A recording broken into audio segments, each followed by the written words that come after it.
அதுக்கான வழிக்காக என்ன ஏதுன்னு சொல்லிட்டு செக் பண்ணுறதுக்காக வந்தேன். ப்ளஸ் வந்து செக் பண்ணும்போது பார்த்தீங்கன்னா நிறைய இடத்துல முறையான இடத்துல தண்ணி வரல.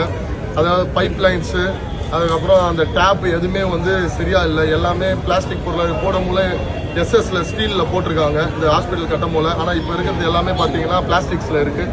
அந்த பிளாஸ்டிக்ஸில் இருக்கிறதும் முறையாக வந்து தண்ணி வராத அளவுக்கு அந்த டேப் எல்லாமே வந்து ஃபால்ட்டாக இருக்குது. ஒரு பாத்ரூமில் கூட அந்த டேப் சரியாகவே கிடையாது. அந்த யூரினரி போகிற இடத்துலையும் வந்து தண்ணி வராமல் சூழ்நிலை தான் இருக்குது.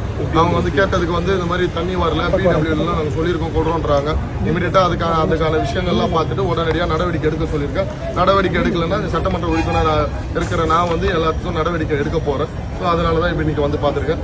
பேஷண்ட்ஸோட கம்ப்ளைண்ட்ஸ்லாம் இருந்தது. கொஞ்சம் சில கம்ப்ளைண்ட்ஸ்லாம் சரியான அணுகுமுறை இல்லை, அலைய வைக்கிறாங்க, அது அந்த மாதிரியான விஷயங்கள்லாம் சொல்லியிருந்தாங்க.